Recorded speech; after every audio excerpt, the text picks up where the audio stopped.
Buenas tardes. A continuación voy a presentar la política externa de México en el periodo de la Revolución,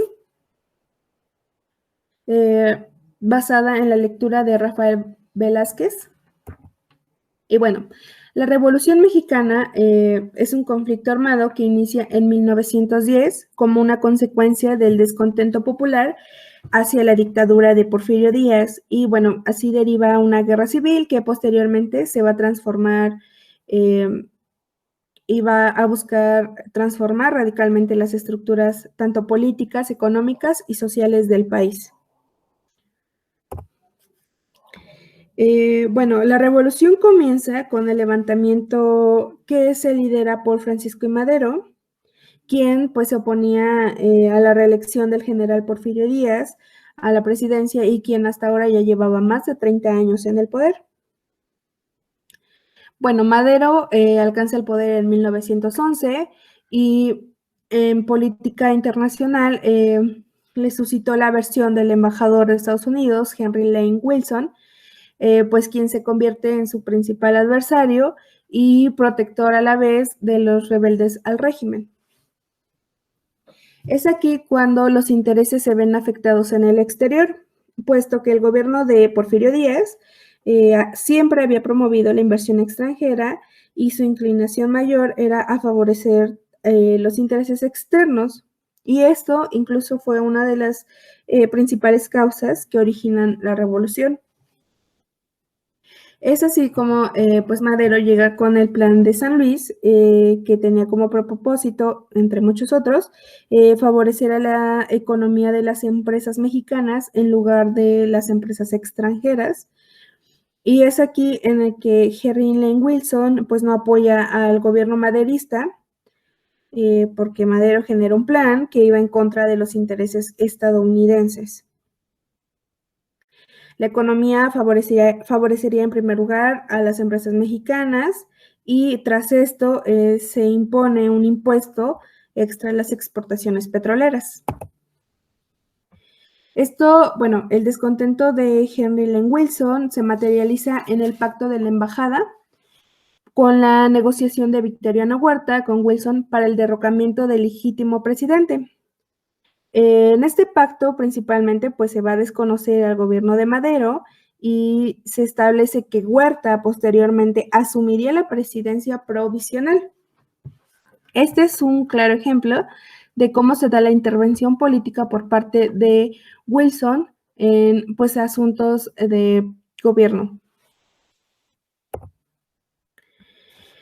Bueno, la decena trágica fue un periodo de 10 días en el que los grupos inconformes al gobierno se levantan en armas contra el presidente Francisco I. Madero. Y bueno, esto termina con los asesinatos del presidente Madero, de su vicepresidente José María Pino Suárez, y con la ascensión de la presidencia por el golpe de estado de Huerta, y en el que, bueno, el general Victoriano Huerta obtiene el poder. Sin embargo, esto también va de la mano con dos puntos importantes: el cambio de administración en Estados Unidos y los nexos de Huerta, que vamos a ver a continuación. Bueno, Victoriano Huerta tiene nexos con sectores conservadores como lo es Alemania e Inglaterra. Y bueno, esto también de la mano de que México está en bancarrota, puesto que la Revolución Mexicana creó un ciclo de colapsos a la economía, porque era necesario costear y mantener o abastecer a las tropas en guerra, los armamentos, y a la vez los ingresos en la industria o en las exportaciones de petróleo, en la agricultura o la ganadería y la minería habían disminuido notablemente. Asimismo, las guerras causadas por la revolución destruyeron infraestructuras e incluso los propios civiles o los propios trabajadores se tuvieron que formar a las filas de los revolucionarios y se convierten en soldados. Esto va de la mano con el cambio de administración en Estados Unidos, que para este momento pues culpan a Huerta por esta caída económica, indicando que pues Huerta no estaba calificado ni para llevar a México al progreso y mucho menos para darle modernización al país. Asimismo, se da el inicio de la Primera Guerra Mundial, que bueno, cabe recalcar que termina con el sistema que ya se había establecido por el Congreso de Viena.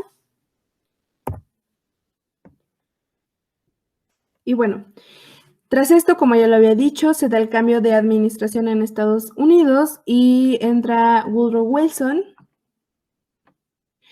En este punto, pues cabe recalcar que Washington esperaba cualquier pretexto para intervenir directamente en México y proteger sus intereses, que en ese momento en la primacía estaban los económicos. Sin embargo, esto no se da nada más porque sí. Aquí creo que es importante mencionar la doctrina Monroe y la doctrina corolario Monroe.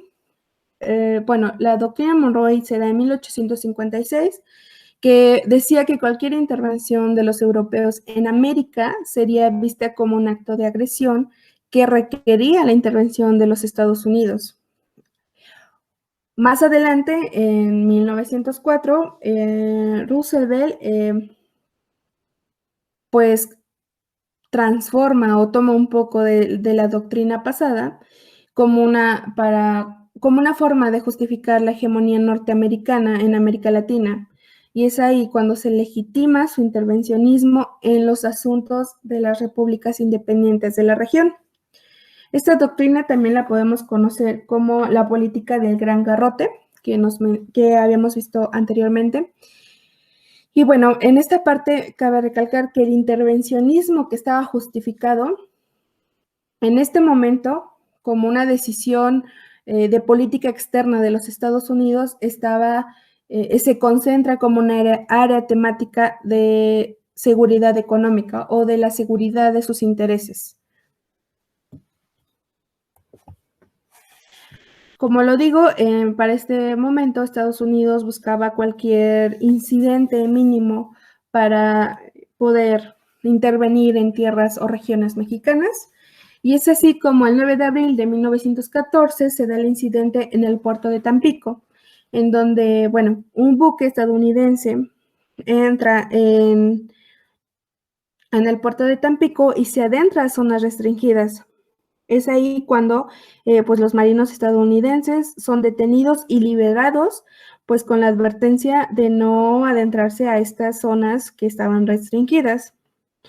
Y bueno, este acontecimiento pudo haber sido menor, sin embargo se convirtió en un incidente internacional y pues para ese momento el general Zaragoza envía un comunicado a la Ciudad de México, al entonces secretario de Guerra y de Marina, Aureliano Blanquet, quien ordena que se ofrecieran disculpas por el incidente al almirante Mayo y al cónsul, pues haciéndoles la observación o tratándoles de hacer entender que el motivo de la detención fue por la violación a las disposiciones de la comandancia militar.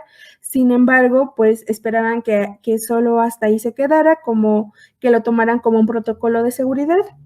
Sin embargo, el almirante de la flota, Henry Mayo, pues no aceptó estas disculpas y exigió un castigo para los mexicanos y exige un desagravio, el cual consistía pues en 21 cañonazos y el izamiento de su bandera. Obviamente, pues las autoridades mexicanas no quisieron hacer esto, se negaron rotundamente.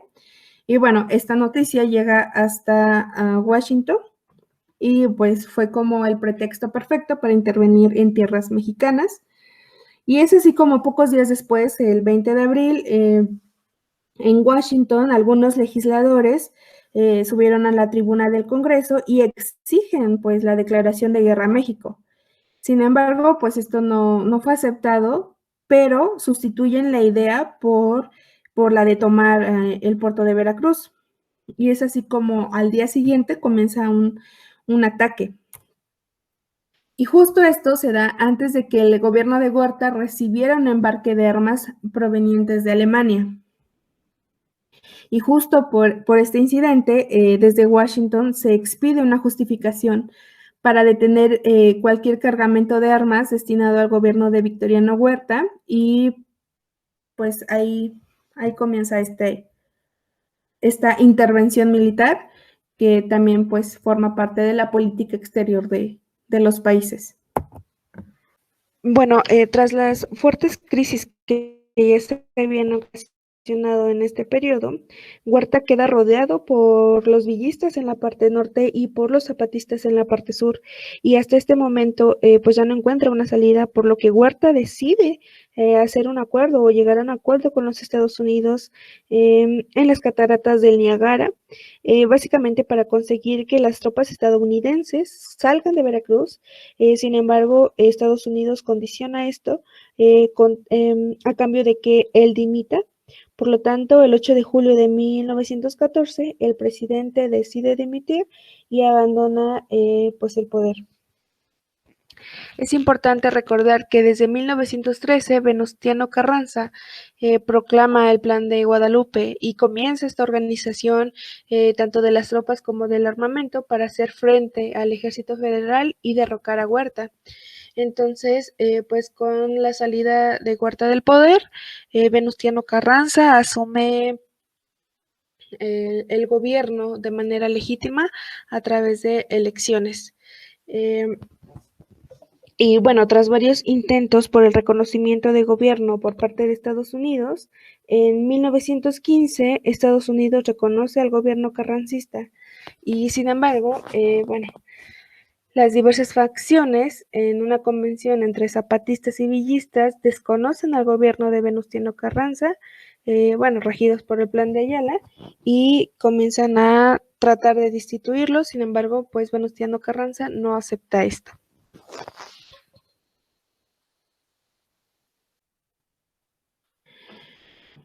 Posteriormente, pues para 1916, los villistas atacan a un pequeño poblado estadounidense de Columbus y es aquí cuando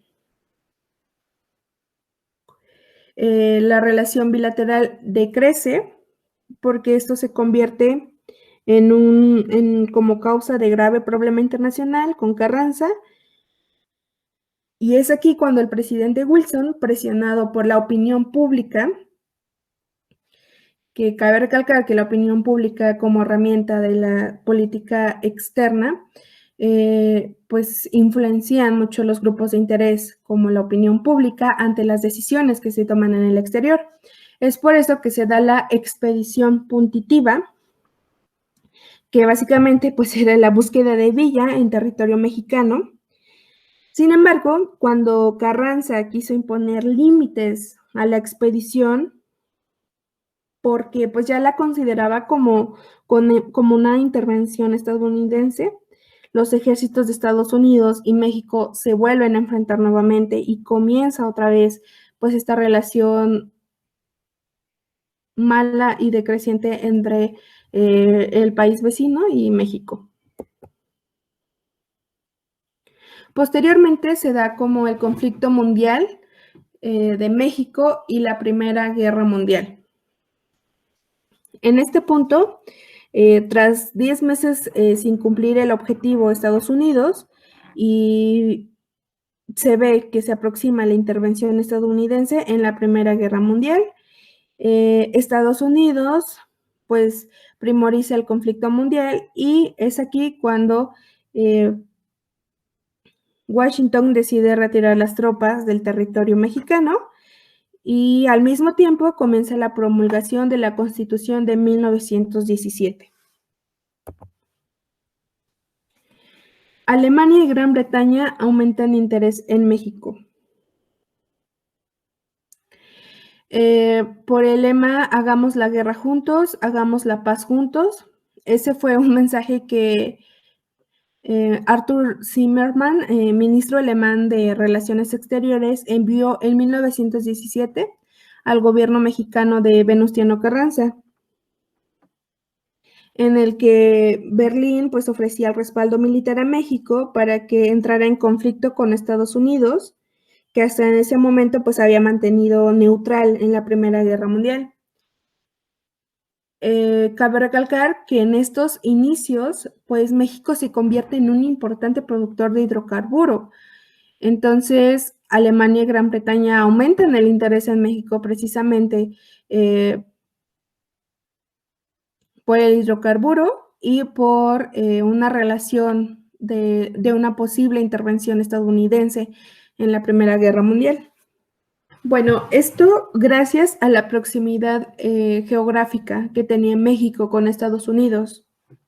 Aumenta pues México un valor estratégico para Alemania y la estrategia consistía en que se ocupara el ejército norteamericano en una guerra fronteriza con su país vecino, en este caso México, y así poderlo distraer de cualquier cosa que pudiera pasar en Europa. Como ya lo habíamos dicho, el telegrama de Zimmerman que proponía a México unirse a Alemania no pudo llegar eficientemente a México, fue interrumpido y pues fue interceptado por los servicios secretos británicos y así avisaron al gobierno de Estados Unidos y esto da pie a la entrada de Estados Unidos a la Primera Guerra de parte de los aliados y esto determina culminantemente con la derrota de Alemania. Asimismo, Alemania tuvo varios acercamientos con los enemigos de Venustiano Carranza. Sin embargo, pese a que Carranza desconfiaba de los alemanes por el apoyo que pues ya le había dado a los enemigos de él, cuando Estados Unidos empieza con la expedición punitiva, es decir, con la búsqueda de Villa, Carranza enfatiza su posición en pro de Alemania y pues es aquí cuando surgen ofertas por parte de Alemania hacia Carranza, pero ninguna de estas se concreta. Incluso una de ellas decía que, bueno, proponía que México podría recuperar territorios como Texas, Arizona y Nuevo México, que su vecino del norte pues le había arrebatado en el siglo pasado.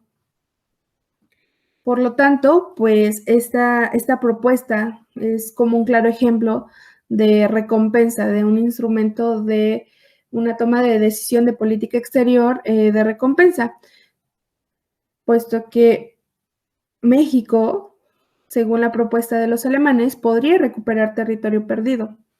Sin embargo, pues estas propuestas por parte de Alemania nunca llegaron a su fin. Posteriormente, México se convierte en proveedor de Estados Unidos, pues en 1917 y durante 6 meses, México comenzó o enviaba a Estados Unidos más de 24 millones de barriles de petróleo y es así como el país se quedaba con un equivalente al 10% del total de su producción y el resto lo enviaba a otras naciones que también se lo solicitaran. Y es así como pues México se va involucrando poco a poco con Estados Unidos en la Primera Guerra Mundial y al final logra envolver a México, Estados Unidos logra envolver a México y bueno, pues México salió bien librado y al lado de los aliados, quien fueron Francia, Gran Bretaña y Estados Unidos, que finalmente derrotan a Alemania. Bueno, como ya lo había mencionado antes, en estos tiempos también se promulga la Constitución de 1917 y bueno, en materia de política exterior de México se da el nacionalismo y una constante defensa de la soberanía.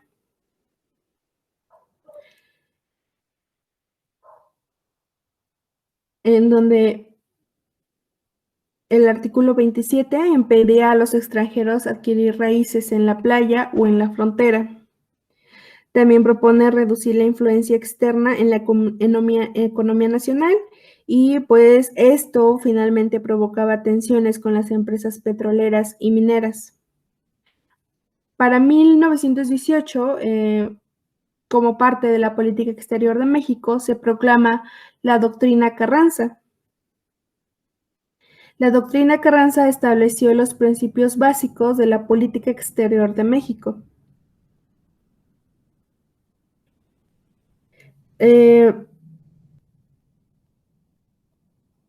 Los principios de la doctrina Carranza tenían como objetivo pues la paz universal y confraternidad con las naciones, y particularmente con las latinoamericanas.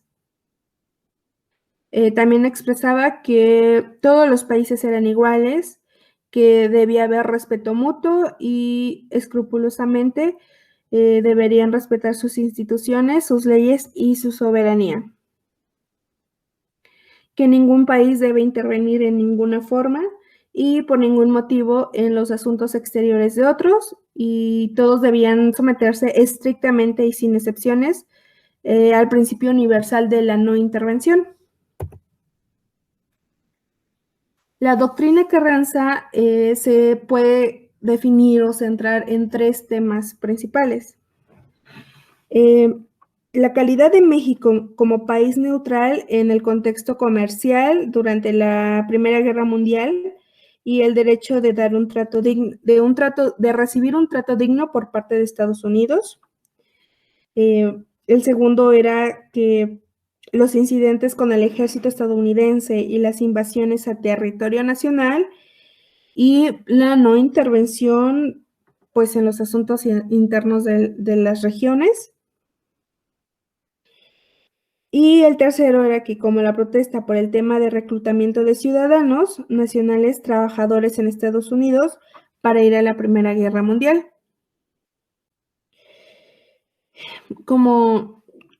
Como represalia por su neutralidad, el gobierno estadounidense decide restringir el comercio con México, prohíbe la venta de armas, rechaza el impuesto petrolero y la retroactividad del artículo 27 constitucional y pues nega préstamos para crear el Banco Único de Emisión. Además, pues México queda fuera de la Sociedad de Naciones hasta su reincorporación.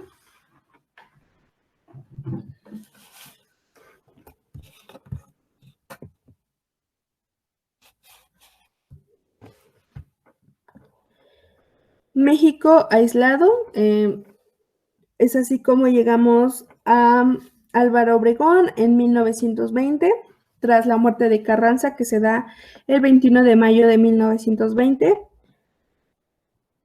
Obregón, pues básicamente busca el reconocimiento de su gobierno ante Estados Unidos para poder luchar contra las rebeliones nacionales y así poder conseguir también el financiamiento económico que necesitaba para estas luchas y para reconstruir el país. La falta de reconocimiento, pues también aislaba a México de la comunidad internacional y pues no fue invitado a participar en la Liga de las Naciones que se da en 1920.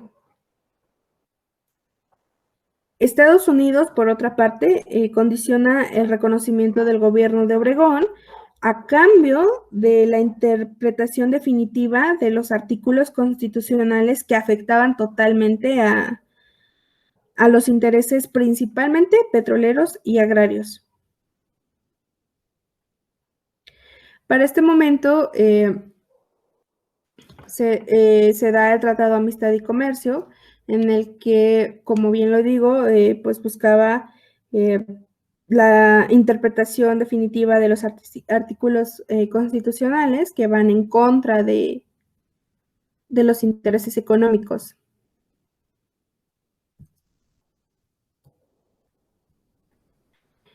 Aquí, pues, una estrategia general de la política exterior de un país, como lo es el aislacionismo, se da con Álvaro Obregón, que se encontraba aislado de la comunidad internacional y que pues no aceptaba como los condicionamientos por el reconocimiento de su gobierno. Asimismo, la intervención política con la búsqueda de este Tratado de Amistad y Comercio, en el que buscaba condicionar e intervenir políticamente en materia constitucional para los beneficios de Estados Unidos. Posteriormente se da en 1923 las conferencias de Bucareli, en donde México y Estados Unidos acuerdan iniciar negociaciones en torno a los temas sobresalientes. Básicamente el Tratado de Bucareli es firmado por Obregón en 1923 y llega a los acuerdos de que las propiedades agrícolas expropiadas estadounidenses se pagarían con bonos. Las propiedades que rebasaran el monto establecido de la expansión de hectáreas serían pagadas de contado e inmediatamente. También se integrarían comisiones que se encargaran de revisar las reclamaciones pendientes a partir del año 1868, tras las reclamaciones originadas por la Revolución. Y en relación con el petróleo, el artículo 27 no era retroactivo para los estadounidenses que habían adquirido pues concesiones antes de proclamar la Constitución de 1917, lo que les permitiría seguir explotando el hidrocarburo muy libremente, puesto que no iba a ser retroactivo. En 1923 se da el reconocimiento al gobierno mexicano de Obregón y bueno, México rompe su aislacionismo con estados europeos debido a que comienzan las relaciones diplomáticas con la Unión Soviética y bueno, esto representaba una importante muestra de autonomía en relaciones internacionales para el Estado mexicano y asimismo la política exterior del presidente Obregón fue pragmática, de tipo pragmática, porque renuncia a la soberanía de los recursos naturales a cambio del reconocimiento de Estados Unidos.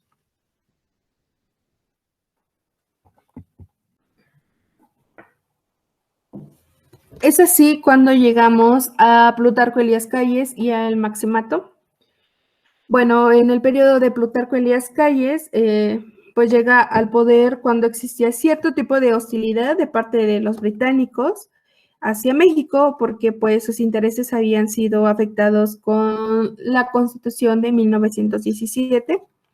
Y bueno, gracias a que México y Estados Unidos habían mantenido pues una relación estable, logró convencer a los británicos de reiniciar relaciones con México. Y pues se puede ver como este tipo de persuasión que logra convencer en base a las convenciones de Bucareli, pues, de reiniciar las relaciones de británicas con México. Posteriormente, pues ocurre una sobreproducción y el precio internacional del petróleo pues baja y esto a su vez origina la solicitud de renegociar los pagos de la deuda con el Comité Internacional Bancario y bueno, en 1925 se logra firmar pues un nuevo acuerdo con el comité que poco a poco pues daría como un poco de estabilidad a la economía mexicana. Y sin embargo, pues Plutarco Elías Calles también se encargó de desacreditar a los tratados de Bucareli, argumentando que en la práctica no constituían un tratado internacional. Y esto parte o hace que sea una forma de modificar el estado predominante de Estados Unidos, pues en la economía del estado, y es así como las empresas extranjeras nuevamente se ven afectadas. Y en 1925 a 1926 se decretan leyes de propiedades perpetuas a concesiones.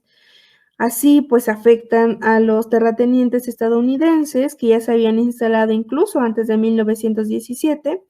Y bueno, estas empresas petroleras son totalmente afectadas y esto nuevamente causa pues una nueva tensión bilateral, que a su vez pues buscan las negociaciones entre el embajador Monroe y quien presenta pues demandas y soluciones que a su vez pues parecen compatibles con el interés nacional mexicano, y así es como Calles y algunos altos funcionarios evitan que haya alguna otra intervención estadounidense y pues declaran las leyes de 1995 y 1996 inconstitucionales. Esta última parte es un claro ejemplo de una macro decisión en relación de política externa, debido a que participan altos funcionarios, van en pro de las políticas internacionales de interés nacional y pues buscan estas negociaciones.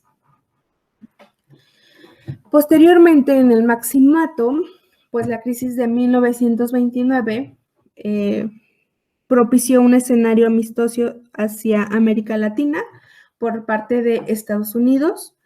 Y bueno, también se tocan o se toman asuntos pendientes de la deuda y las reclamaciones, buscando así las renegociaciones con el Comité Internacional Bancario, y que son otorgadas, sin embargo, pues debido a la crisis del año 29, pues no son totalmente efectivas.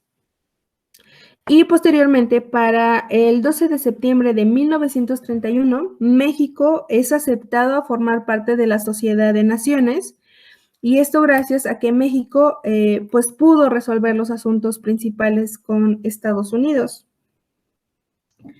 Esto de la mano de que México es partícipe en favor del derecho internacional público y de los principios de no intervención y autodeterminación. Es aquí, en estas últimas dos, en las que podemos ver cómo fluye el internacionalismo, el multilateralismo y cómo se implementa el respeto por el derecho internacional.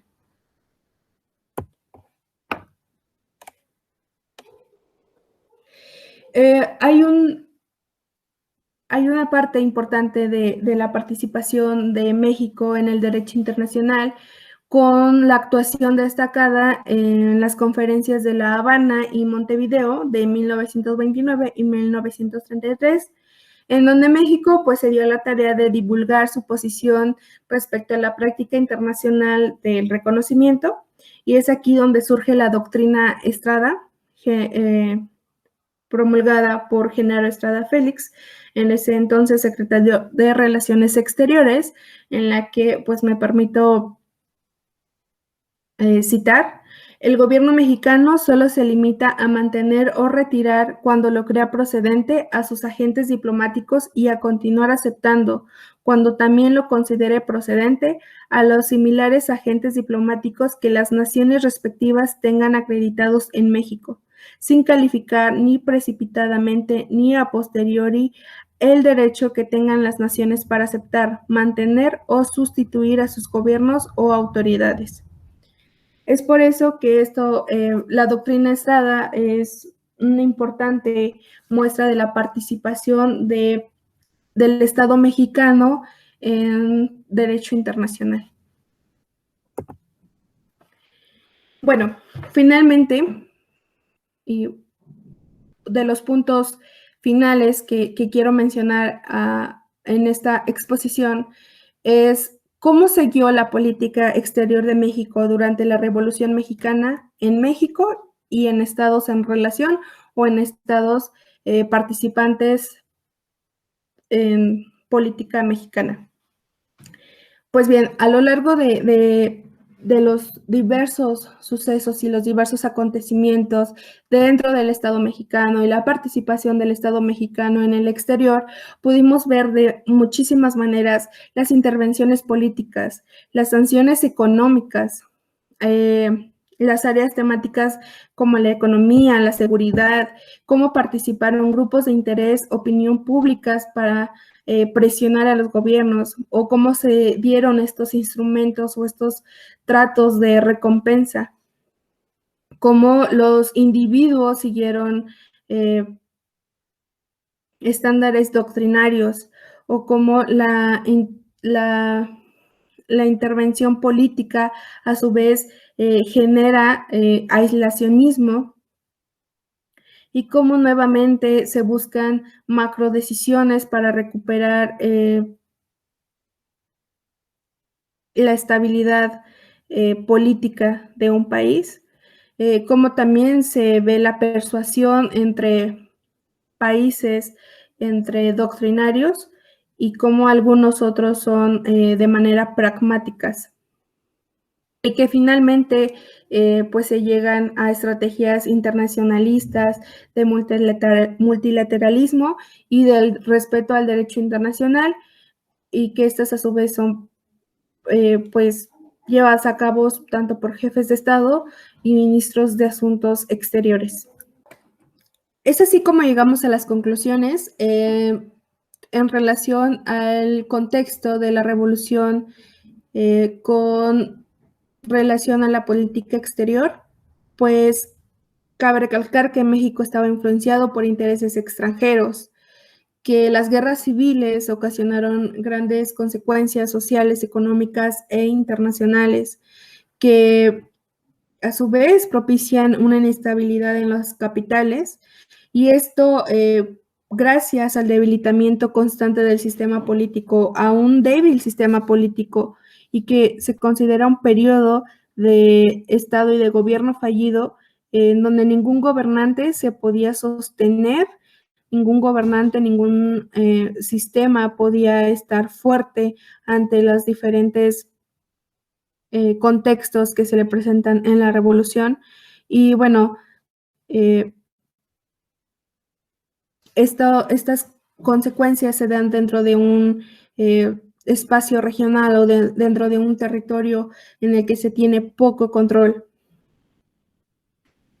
Y pues desde mi punto de vista y desde la lectura me doy cuenta que para lograr objetivos, cualquier objetivo que tenga un enfoque de política externa, es necesario primero concebir internamente una estabilidad fuerte y buscar expandirlo hacia terrenos fronterizos, hacia una situación externa favorable, y que en todo momento que se busque implementar los preceptos constitucionales es necesario tener un balance de negociación que favorezca tanto contextos internos como contextos externos. Pues eso es todo, muchas gracias. Les dejo mis referencias.